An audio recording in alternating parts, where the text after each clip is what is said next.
Here's to the finest crew in Starfleet. Dr. McCoy, Mr. Scott, you heard it? Jim. Captain James T. Kirk of the USS Enterprise. Captain James T. Kirk of the USS Enterprise. Welcome to Greatest Trek, this old Enterprise. It's a new Star Trek podcast that's about original series Star Trek episodes until the new Star Trek episodes come back. I'm Adam Pranica. I'm Ben Harrison. How you doing today, Adam? I'm feeling underdressed. You look like you're on your way to a luau. I wear Hawaiian shirts not infrequently.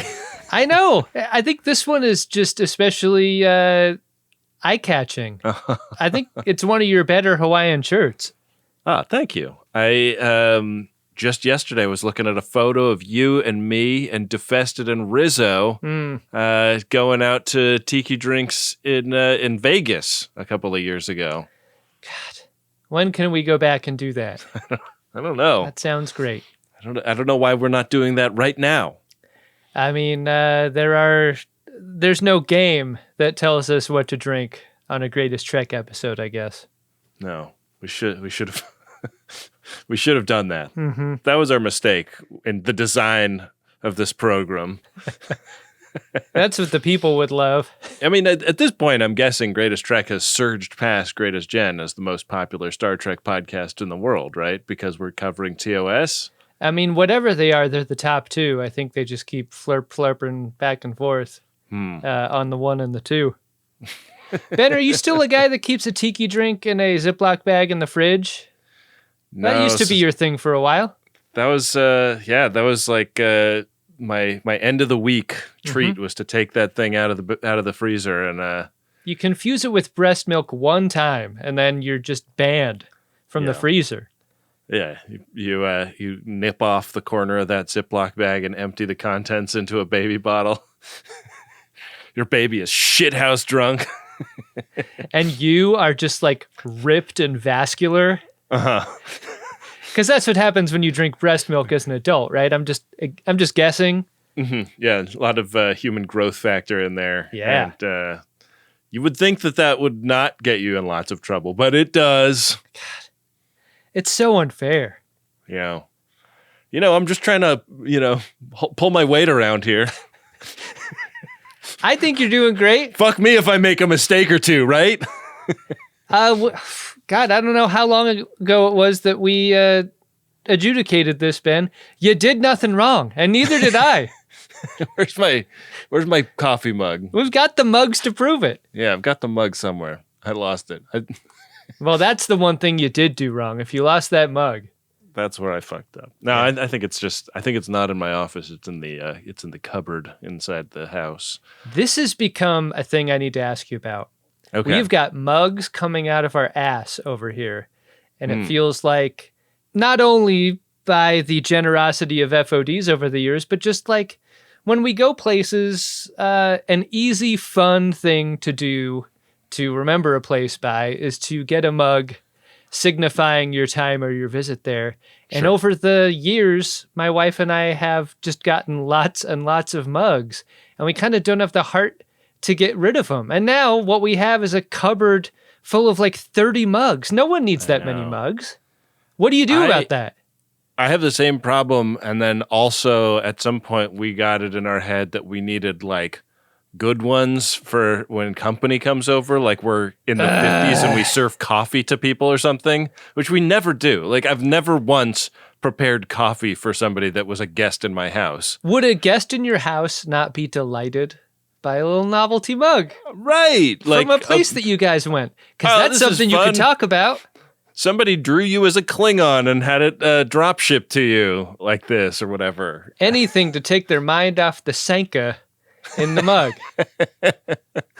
So yeah, we have a cupboard full of, we have like, I don't know, like a dozen of one kind of mug and then like another dozen of all of the other kinds of mugs. I would say we have 4 good mugs. Mugs of the kind that your wife would consider appropriate for house guests. Yeah. The rest are just like fried egg I'm in love mug and mug from Hawaii and mug for coffee that also looks like a tiki glass but like can play both ways. Right. Uxbridge House coffee mug. The thing is, like, I pull the clean ones out of the dishwasher and put them in, and I'm like cramming them into the cupboard now. Like, there's no room. Yeah. You want to know, just a terrible feeling is when you go to close a cupboard and it does not hit the frame.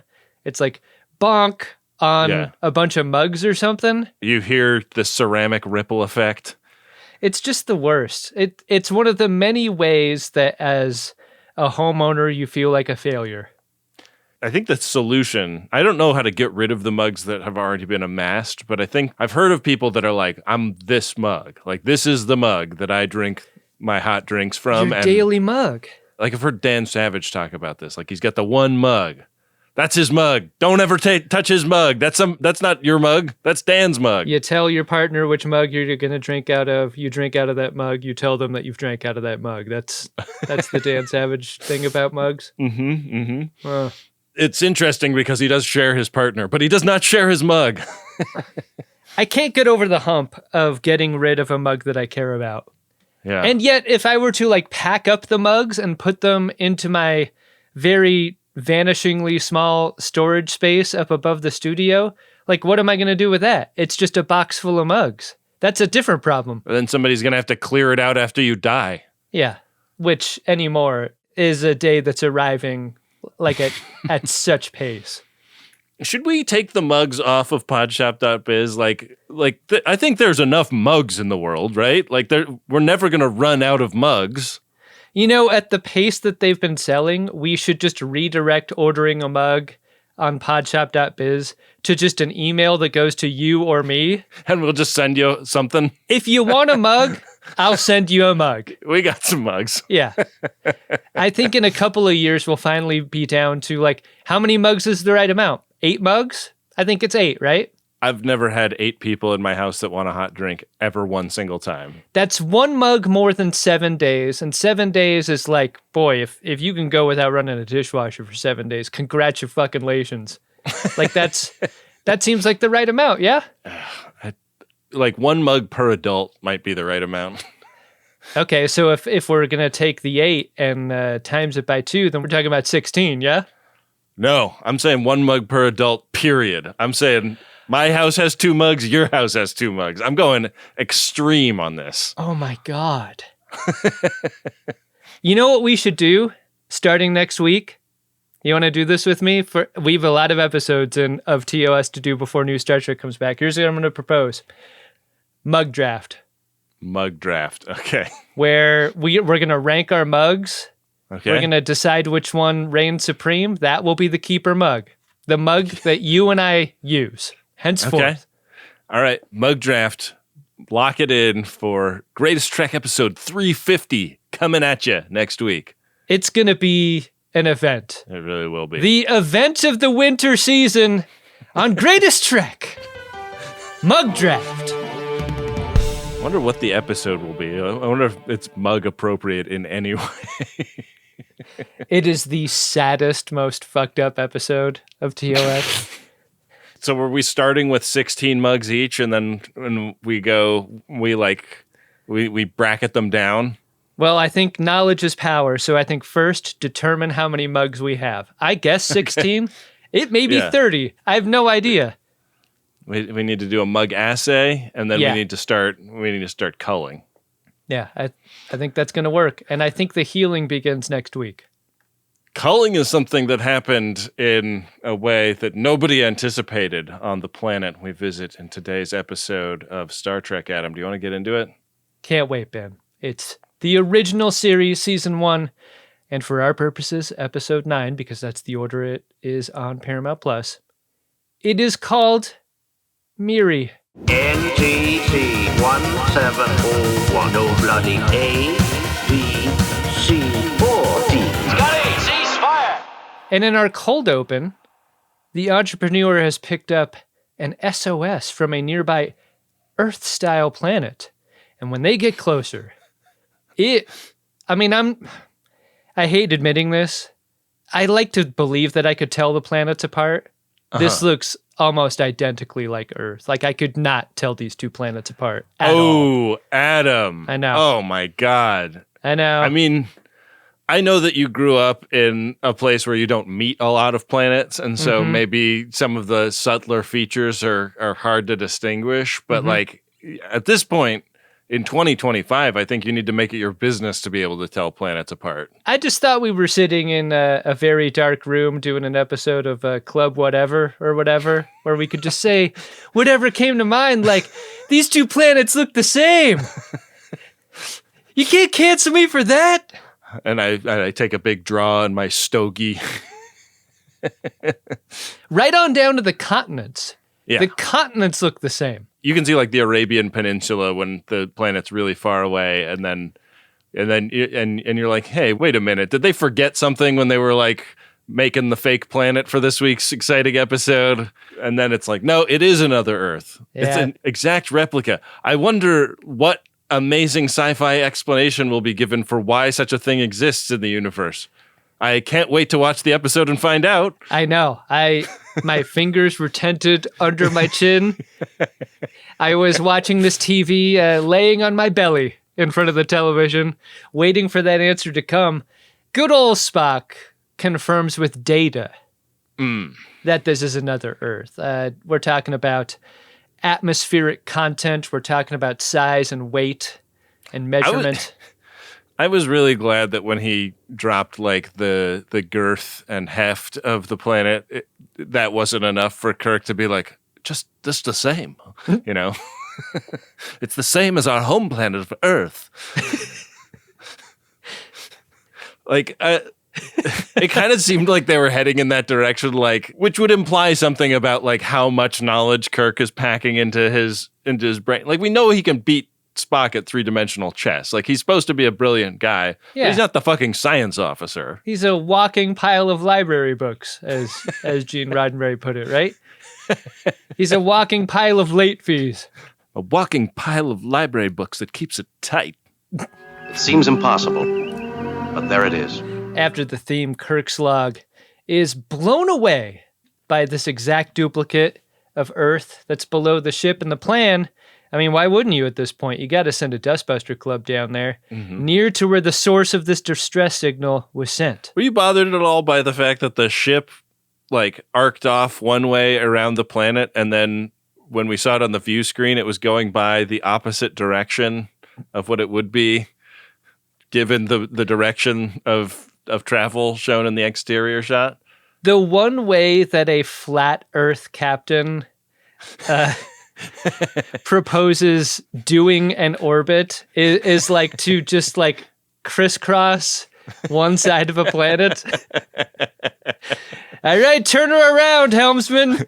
We're getting to the ice wall. Turn it around. We are on the surface right away, and it's looking pretty old-timey and rugged and dusty. I mean, based on the cars and the buildings, they get the idea that they are in a sort of 1960s era of Doppel-Earth. Yeah. Frozen in time and dust.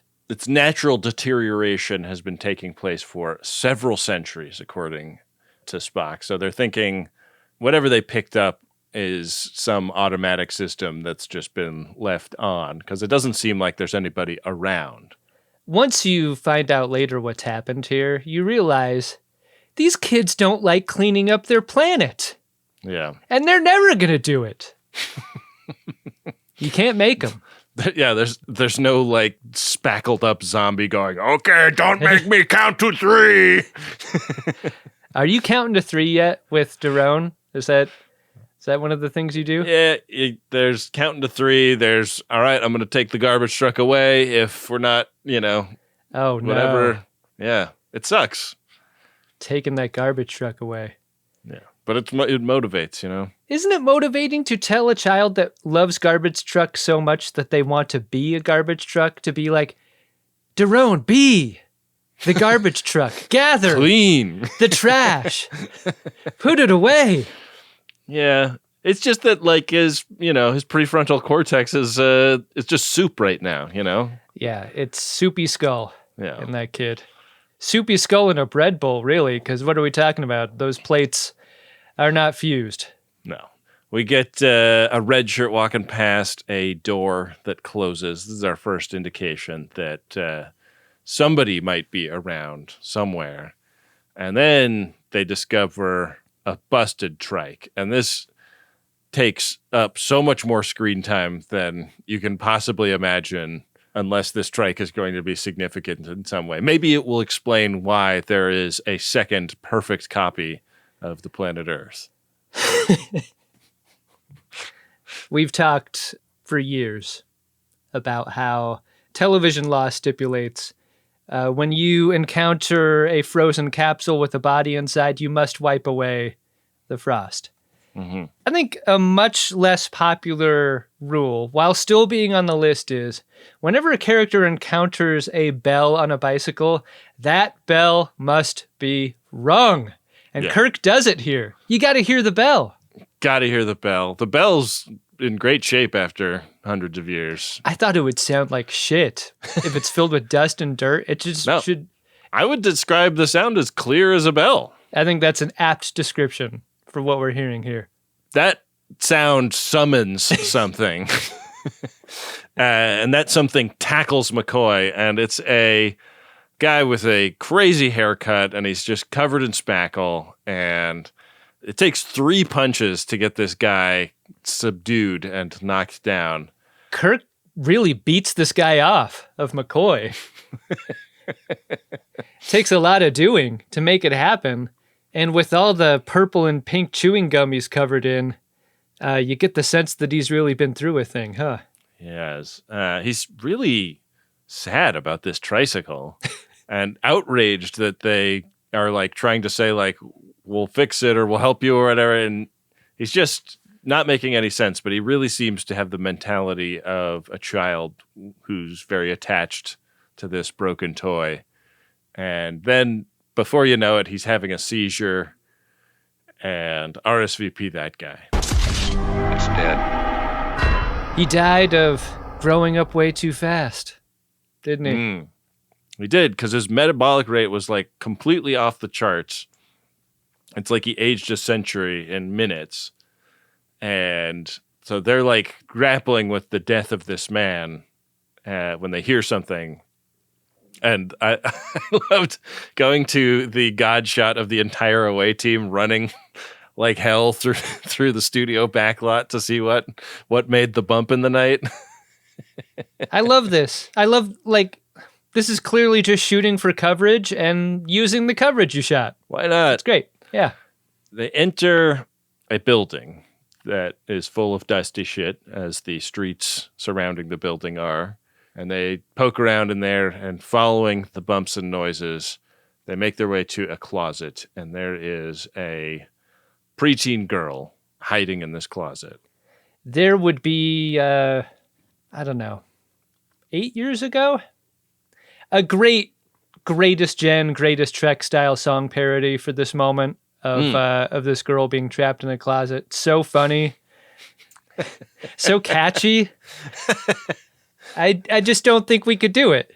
We can't do it right now. Yeah, but can't we?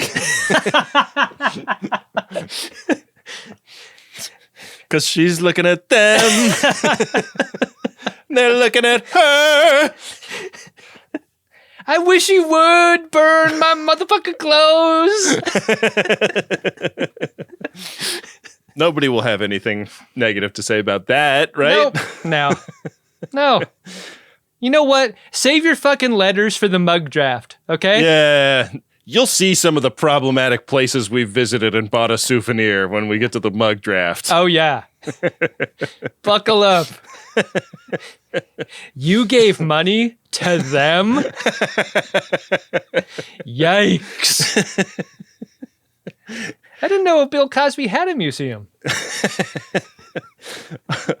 Wait, South Sudanese military commemorative mug? Who even has that? How do you even get that? Heroes of ISIS? Who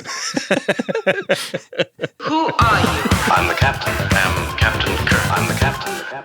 Rand is the one that kind of gets stuck with the calming this girl down duty. Well, they are like poking around, wondering like, oh man, what's scaring this girl? Like, why are they so scared of us? We're just Starfleet. Like, nothing wrong with us. When you encounter something alien, it's better when they're more scared of you. Sure. Than you are of them. That's definitely the vibe here, right? Yeah. So Spock and the security dudes are going to go back outside and poke around a little bit more. And Kirk starts talking to this girl and trying to get a sense of like what her deal is. And Miri is talking about grups. That they are grups and grups do bad stuff. And she thinks that this is a foolie, which is like a game or a trick, that they're going to do bad stuff, and that this foolie is just to lull her into a false sense of security. Seems like these kids have kind of a Vori language going on for them, don't they? They do have a bit of a Vori language situation in this, because they also call themselves onlys. Mm-hmm. And when onlys get old, they turn into grups, and grups do awful things to onlys. That's all the stuff that she can explain to them. It is very confusing. Yeah, onlys hide from grups because grups are dangerous and insane. And Miri has never been told she's pretty before. And it seems like that's going to be a problem when Kirk tells her that. Yeah, I wasn't sure if this made me uncomfortable because it was just like atemporal, you know, like maybe in the 60s it was appropriate for a 45-year-old man to talk to a 17-year-old girl like this. I mean, I'm not really sure how old Miri is supposed to be, but I was just like, yee, Kirk, yikes. You know what it made me think of is that how there really does seem to be a line where you're youthful enough to where you would never give that sort of compliment to a girl growing up, because that would be like weird and bad. Like if you're a little kid. But then like once you reach puberty, that all of a sudden becomes a compliment that you want to give because you're attracted to a person. Right. You know, like the meaning is different. And so like to me, I felt like because Miri had never been told this before, it meant that she's just surrounded by kids who, as we learn later, haven't gone through puberty and would not know to give a compliment like this because everyone who gets old enough to do so would be dead of big league chew disease. Right. If you're giving that compliment, look the fuck out. Yeah. Basically. Exactly. You know? So, meanwhile, Spock and his buddies go down an alleyway because they hear something down there. They think they hear something like up above them. So Spock is going to climb a fire escape and go see what is up on top of this building. They start to hear the tauntings of children, like the schoolyard tauntings of children. They wind up getting like a bunch of stuff thrown down on them, and they have to get the fuck out of that alley. Ben, you've been to far more playgrounds lately than I have. For a variety of reasons, I don't go to them. Do kids do the sing-songy put-down thing still that you hear in the show? Is that like a timeless thing, the nanny boo-boo-ness of this stuff? I'm wondering if it is a thing in school, but my kids are too little for me to know this yet. Right. It's not really like, you know. They're working on a farm. They're not going to school. Going to a public park in Los Feliz, I'm not hearing it that much, but that's because like everybody's parents are around. You're going to get your ass fucking kicked if you're nanny boo-booing somebody. Yeah, that's true. That's assault. Spock reports this incident to Kirk and McCoy in the building with Miri, and they have more questions than answers at this point. Captain, I've been nanny boo-booed. Most curious. Can Miri just take them to the hospital? That would be good, right? She doesn't want to, because hospitals are bad places where you get shots or whatever. Kids don't like hospitals, but she'll do it anyway, and she's going to do it because Jim is a different kind of grup. I like you. Do you really? I wouldn't lie to you. He's really charming the pants off her. And what's going on here seems pretty pervy, doesn't it? Uh-oh. They have this moment where he is expressing affectionate thoughts toward her. And he does that creepy ass thing that people do in TV shows where they hold the chin of the young woman that they're talking to with their thumb and forefinger. And this exposes his palm to Miri, who sees that Kirk is going all grumpy. You just shouldn't touch people's faces, no matter how old they are. Yeah. I don't touch my own face. I'm too prone to acne. Can't do it. Anyway, Kirk's log tells us the hospital's the place where the distress call came from, and everyone besides Spock is infected with this big league chew disease. In the hospital, McCoy is using the 1960s era technology that he's found there, the old school microscope. He's going to need more gear from Enterprise to work out this problem. Yeah, they're going to try and isolate whatever pathogen or whatever is causing gruppism.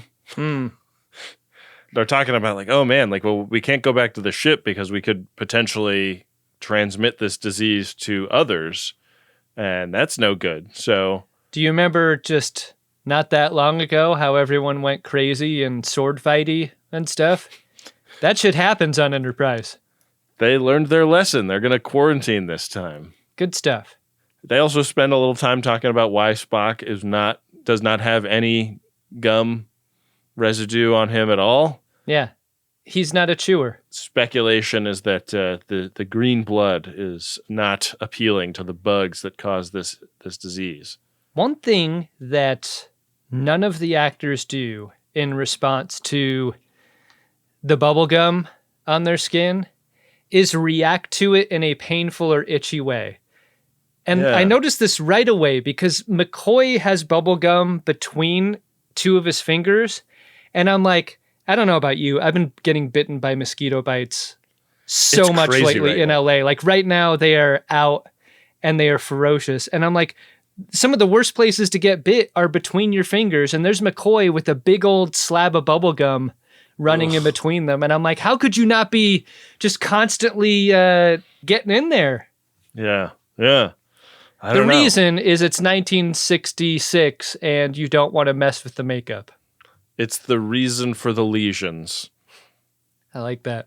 I like that a lot. They're spreading fast, though. Like, this is an aggressive disease. That's also a motto for, like, the American Legion, you know, like the meeting halls and stuff.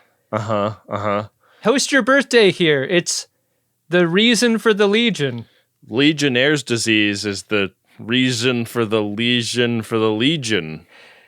Dirty Las Vegas hotel room shower. The reason for the Legionnaire's disease. While McCoy is sciencing his ass off to try and figure this out, Kirk and Spock start like looking through papers that they found lying around in this hospital laboratory. And they find some information about something called the Life Prolongation Project. And I thought that this line of inquiry was going in like kind of the opposite direction it was, because I was like, they must be thinking that Miri is like potentially hundreds of years old because there's no adults around. But that's like the like end result of this thing they start talking about with like, okay, so this disease only affects the post-pubescent, but if that's true, where do the children come from? And then they get to the like, oh, she's old. I was with the episode in terms of how this was dosed out for information. You were just smarter than the episode. You got there right away. Yeah. Well, I didn't do the math on the post-pubescent part, I think. Like when Spock says you grow bush and then you die, that was the moment where I understood it entirely. Yeah. When there's grass on the field, you kick the bucket. I mean, they talk about this, like Spock and Bones are like, shit, she's got a crush on Kirk. That means she's becoming a woman. They keep using this phrase in a way that felt very of its time. She's becoming a woman. Yeah, I didn't like that in a scene/scenes where Yeoman Rand exists and as a woman, all of the observations about womanhood and the coming of womanhood are given to Spock and Kirk, and not even McCoy, really. Like, McCoy's a medical doctor. I feel like I could consume his words a little easier than coming out of anyone else's. I mean, like, it kind of feels like the subtext is like, who's going to explain her period to her? Like, McCoy holds up like 2 old-timey pads. Like, now you clip it to the garter in the front and the back. I'm an expert in wind and river. Spock's bag does not contain platinum, silver, or gold. I must find it. Hi, sir. I'm Captain James C. Stand by the fire. Spock has done some math based on some figures that a lieutenant on the bridge radios down to him and drops this bomb about the children being immensely old. And this news is especially pressing because both they are going to die super quickly and also Miri is on the verge of catching whatever this is. So they got to save her. They're not really sure like if she realizes how close she is to death. And Kirk is like, okay, well, there's all these other kids here. We know from all the nana boo-boos that Spock was subjected to. We got to like make first contact with them, basically. So Kirk is going to try where Spock failed. A lot of energy is expended on getting Miri out of the room while the adults have serious conversations about this disease. I think this is one of those examples. Like, yeah, we got to talk about how awful this is while she's away. Meanwhile, there is a group of folks we're introduced to, an old rascals group led by John. And this John is played by Michael Pollard, who is in everything. He's got one of those resumes that runs the gamut for decades and decades. You've definitely seen this face before. You really have. He's been in every TV show and movie that Bill Tilley has ever loved. Yeah, I loved personally the House of a Thousand Corpses credit. That's great. Yeah, that's a good one. The old rascals don't want things to go back to the way they were. The before time is when the Grups ruled, and they can't have that. So their reaction to this and the new Grups who have arrived is to steal their little boxes. Yeah. Those being communicators.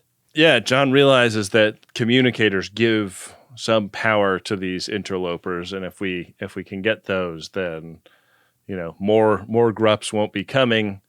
And you got to remember, these kids are fucking terrified of Grups because the last time any of them saw Grups 300-something years ago, it was a fucking horror show. Yeah.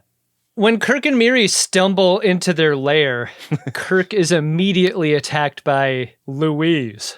And she is the witchiest child of them all, isn't she? She really is. Kind of like the witch in Robin Hood Men in Tights is the vibes. Yeah, for sure. When she comes in. Such an unusual name, Latrine. The store seems empty when the attack starts, but the second the attack starts, all the kids freak and scatter. And like George Costanza is there pushing children and old ladies over, trying to get out first. I was trying to lead the way. And when Louise gets stunned by Kirk's phaser, she doesn't just stun. She fucking dies, man. RSVP Louise. I got a bone to pick with John in this moment. What kind of kid sticks with the steal the black box plan after seeing what a phaser does to Louise? He sees a laser beam come out of this different black box that Kirk has. Yeah. Killing an old witch. And he does not change the plan, and to get the phasers, he stays with black box. Reprioritize which boxes we're going after. John is a real Lenny-style leader. I think that's clear. That was like, man, one of the things that really stuck with me about this episode was the idea that you could be stuck in a childlike mentality for like a really, really long time. And I guess it's probably true, right? Like the brain structures have to develop for you to like have higher thinking and stuff. So if you're paused in a prepubescent brain, I guess maybe it wouldn't get any more sophisticated than a preteen. Ben, I had the same thought, except exactly the opposite conclusion, which was if you retook the 5th grade 100 times, you would eventually get smart. Like these kids are hundreds of years old and they retain the same level of intelligence. I thought that was bullshit. Like, I just feel like you learn through life experience in addition to all the other shit. Right. This didn't hold together to me logically. Yeah, I guess it sort of depends on how much homeostasis there is in the way your birdie is. Like, does that thing of like 1 month equals a decade or whatever that they were talking about actually freeze everything in place, or can you improve yourself? These kids have had 200 years of summer vacation. None of them are bored with throwing rocks and shit. Like, none of them want to clean up a classroom and learn something. It's really sad. Yeah. There's not one Benjamin R. Harrison among these kids to be like, we should try. We should try and think. They got rid of that kid a long time ago. They stoned him. In the Lord of the Flies-ness of it, they got rid of those guys in the early days. His skull is on a pike.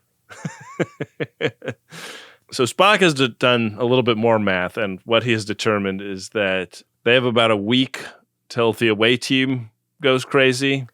Yeah. And also Miri only has about 5 to 6 weeks left before she starts going crazy. And they get a hail verifying Spock's math. 7 days to live. And it's just a real drag. Bones has a folder with more information about the Life Prolongation Project. And what it is, he explains, is like a virus that cycles you through a bunch of diseases that then turn your body into something that lasts way longer, which is an interesting idea. Like, I guess it's like doing like gene editing or something through a virus. Mm-hmm. But because it's a virus, he thinks maybe he can make a vaccine for that virus and fix this situation. Isn't it a hilarious moment for McCoy to smash Kirk's balls about how long they have to come up with this gene editing solution? Is that all, Captain? We have 5 days, you know. I know. This is the first time, I think, in any of the episodes of TOS that we've watched that I'm like, oh, that's McCoy. That's the McCoy that I come to love later, peeking through the blinds. Yeah, he's starting to find the character a little bit. He really reminds me of the Colonel in Boogie Nights who finds that girl OD'd. And the guy's like, this is the third chick that's OD'd on me.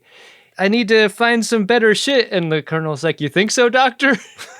Back door, Johnny. You got it. Fucking shit. Some kid taunts from outside lure every single one of them out of the room, enabling John to sneak in through a radiator vent and take every single communicator which have been left on the lab benches around the room. Every single one of them. The phasers they're wearing, right? They wouldn't just leave one of those on a desk. But it does strain credulity that nobody stuck their communicator in their pocket when they were done using it. No. Yeah. In and out. Like that. Mission accomplished. This is a big problem for the away team because kind of the whole thing is riding on the communicators and their ability to send and receive medical data to the ship. How can you make a fax without a fax? Kirk's log tells us it's been 3 days. They are positively covered in bubblegum, and they're running out of food. Folks there are getting hangry and clumsy, and Yeoman Rand may be having it the worst of all. She is ashamed of how her legs look, now covered in bubblegum, and Kirk tries to comfort her with a platonic hug. This is not something that Miri appreciates. Yeah. This attention given to someone that's not her. A very intense scene, like very intense from the perspective of Rand having, like, picking this moment to admit that she's been trying to get Kirk's attention with those gams. Kirk's like, hike up your skirt a little more and show your, oh my God, is that bubblegum?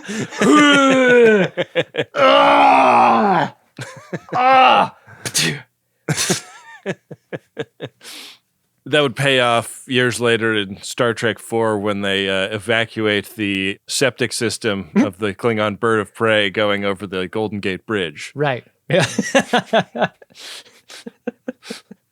Sort of a septic tank centipede where like it's a bird of prey dropping on top of tour bus, which is dropping on top of architectural tour boat going under the bridge. And then like maybe there's a submarine under that. Fun, yeah. I mean, the submarine doesn't get it as bad as some of the others. Like architectural tour boat, if you've got like binoculars and you're looking up and your mouth is hanging open when this happens. The submarine will shoot a junk shot sometimes to like fake like it's been hit with a torpedo. So the boat's getting it on both sides. Yeah, it really is. Yeah. Oh, man. Pretty great, right? All its power surging, throbbing. I'll feel that. Bones has isolated the virus. That's great. But Miri is so sad. She's so sad about what she saw that she goes to John and expresses an idea for a new foolie that she can do with these kids. She wants to lure Yeoman Rand away so that Kirk will then be lured away. And once Kirk is there, they can bunk him on the head. And then I guess win? I don't know. You believe that Miri was not playing both sides the entire time, right? This is purely a jealousy-inspired move by her? Yeah, I don't think she's that sophisticated. I think she's playing 3D checkers, not 3D chess. Yeah. Yeah. The bonk on the head plan commences from here. And in the lab, McCoy and Spock have taken this vaccine as far as they can go. Like, what they need is to communicate with Enterprise in order to determine its efficacy or whatever. They can't just use it before testing it, right? That's dangerous. Yeah. I mean, you do that with the first ever vaccine, but no vaccine after that. The doctor doesn't just test it on himself. Right. So they really need those communicators so that they can get the computers to run simulations and stuff. Miri comes back and like after Spock reminds him like you need to get the fucking communicators, and Kirk is like, "Where is Rand? I want to know where my Janice is." And he starts telling Miri about how she is about to age into getting the Grupp disease, and she doesn't want to believe it, but conveniently she has just developed her first spot of blue bubble gun on her arm. This is terrible. I mean, it's in a place that doesn't really bug you, like when you're bitten there by a mosquito. Like, that's not a big deal at all. Like, sure, if it was on her ankle or something, it'd be awful. It's actually kind of a nice spot to be bitten by a mosquito because it's like not inconvenient to give it a little scritch. A sleeve doesn't rub up against it ever? Yeah, you do that thing where you poke your fingernail into it and then like turn it 90 degrees and poke it again. A pirate sleeve probably runs into it, right? Oh, yeah, if you got a puffy shirt. Yeah. But I don't want to be a pirate! Back with the old rascals, they're playing school or something. They're in an old school anyway, and Yeoman Rand is tied to a chair. Just like me, man. I'm in an old school. Nice.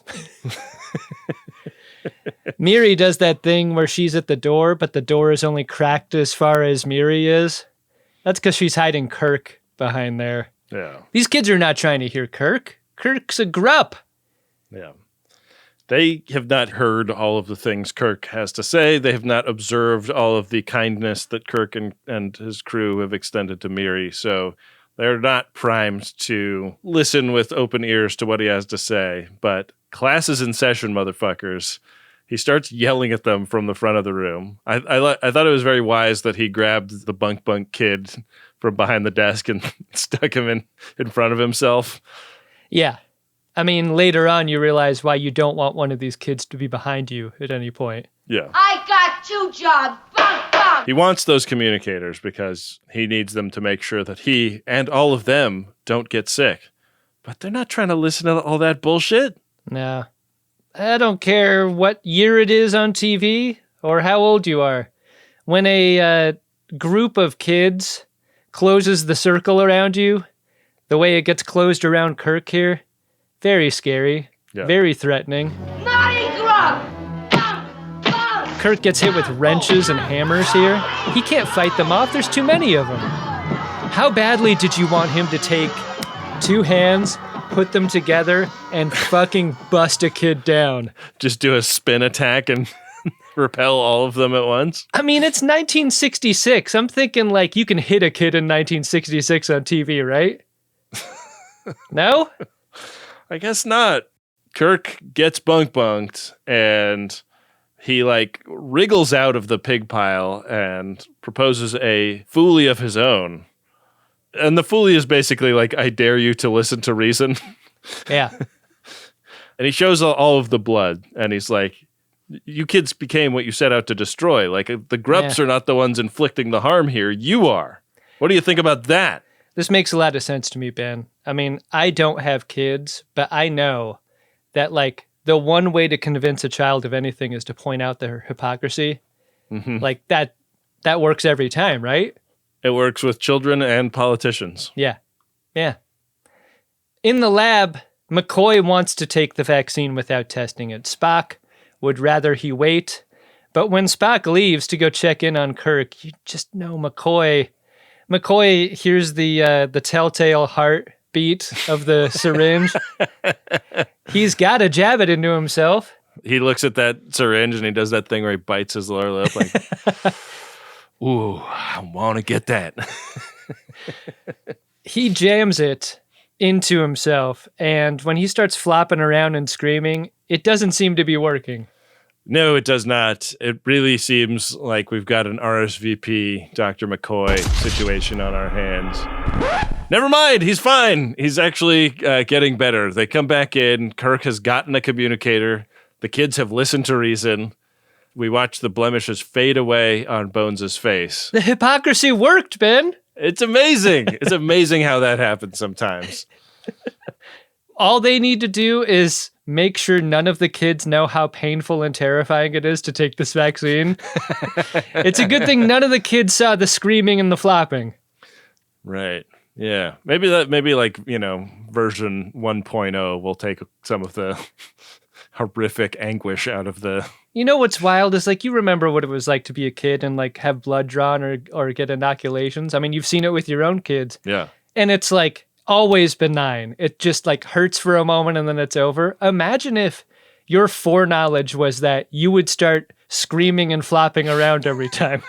You will be in fucking agony, and then you will seem to be dead for a bit. Whatever we do, we cannot let these kids know that that's a part of the process. I love the idea of just like going to like the Vons to get your seasonal flu shot. Yeah. You're going to need a lot more than a screen partition to keep what happens away from the lineup. You crash through the translucent Lexan into the aisle. It's like, ah!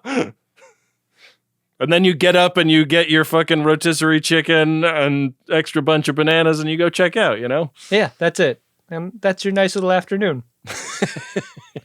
John and Miri and the rest of the old rascals, they're going to be okay.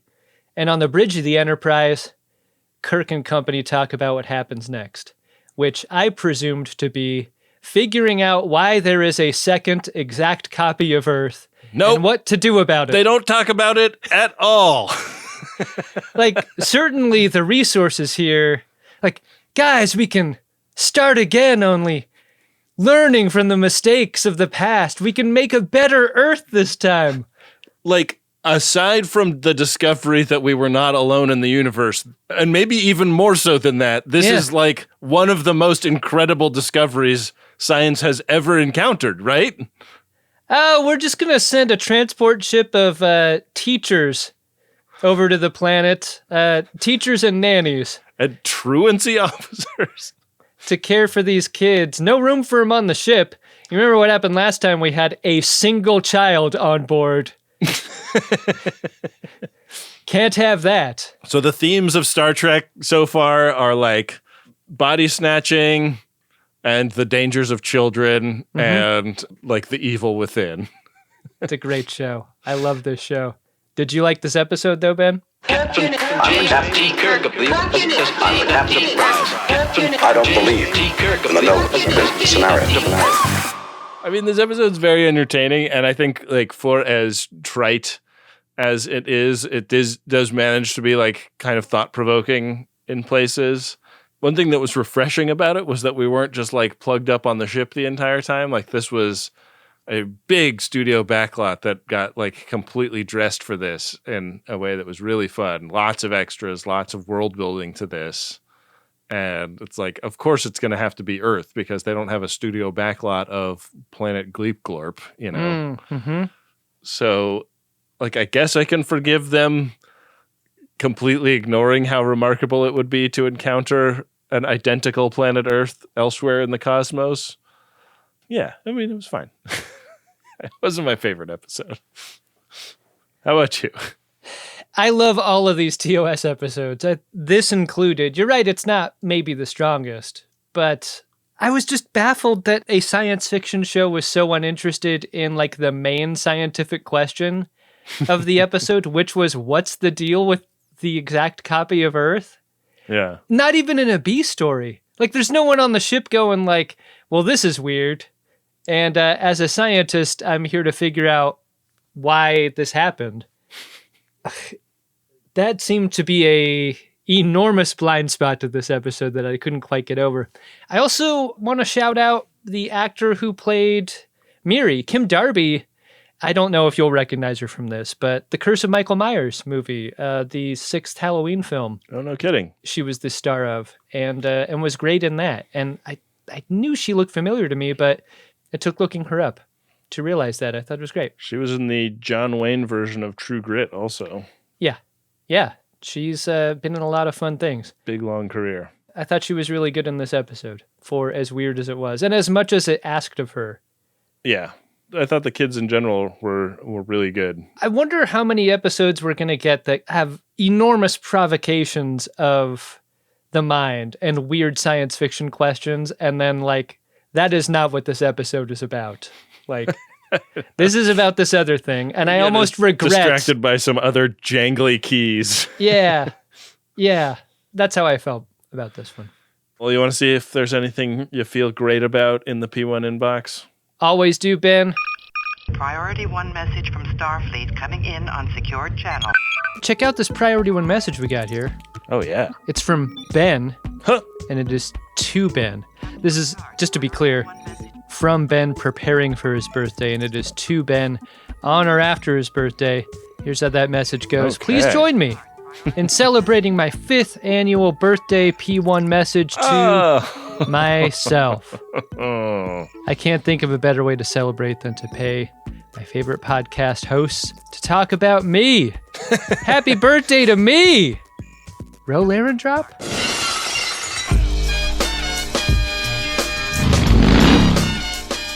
Ben, I make this joke, I'm being pretty liberal about that word.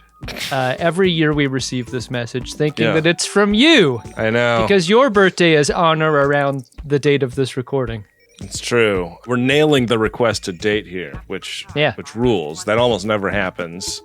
Mm-hmm. And I want to join all Bens everywhere in wishing this Ben a happy birthday and thanking Ben for continuing this beautiful, heartwarming tradition of using their birth to support a Star Trek podcast.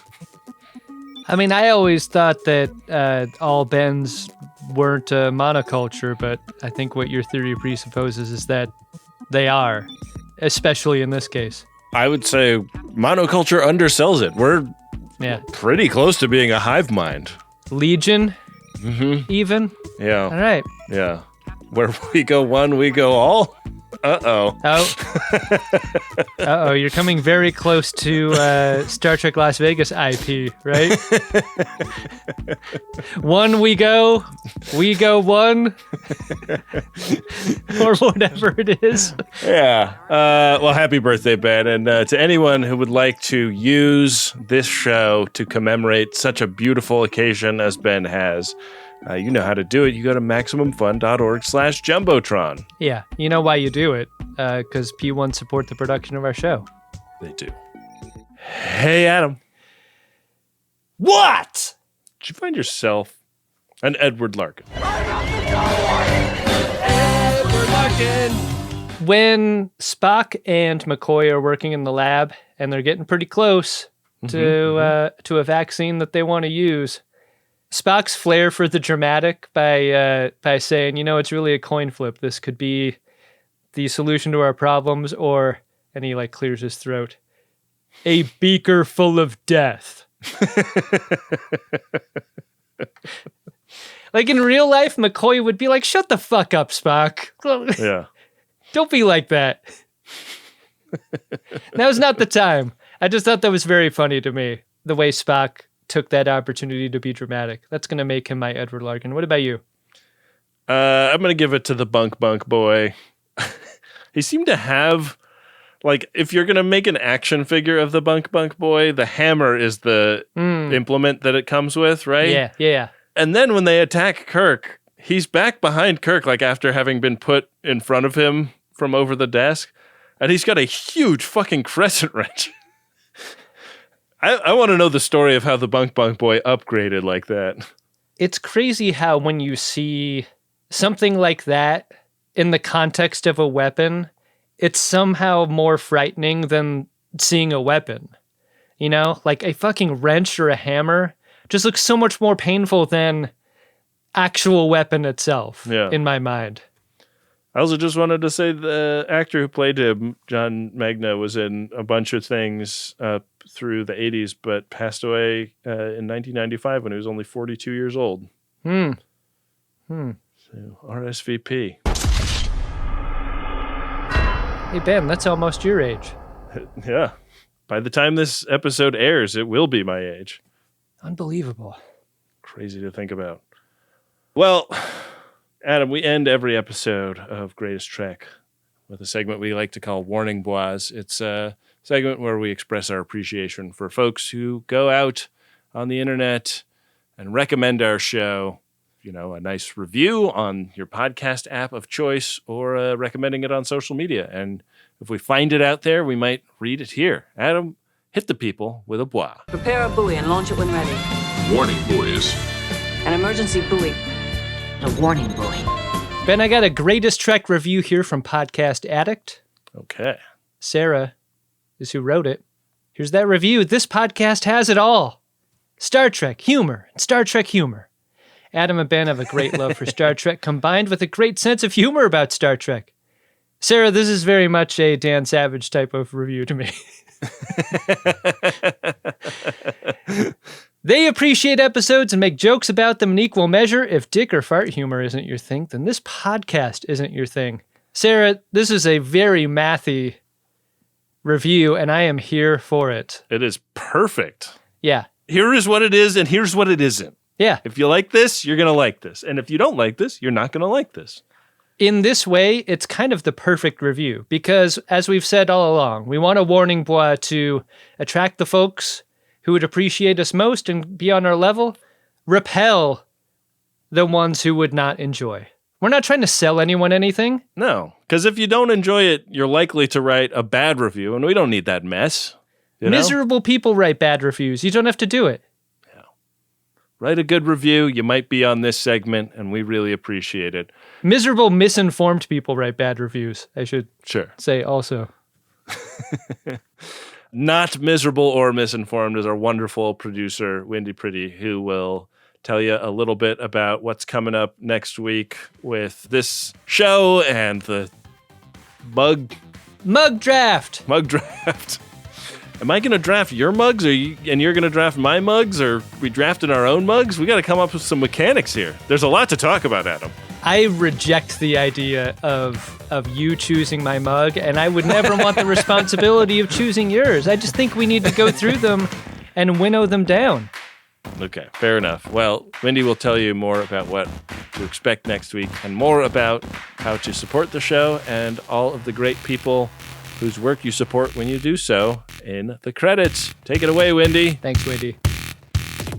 Greatest Trek is an Oxford Shimoda podcast on the Maximum Fun Network.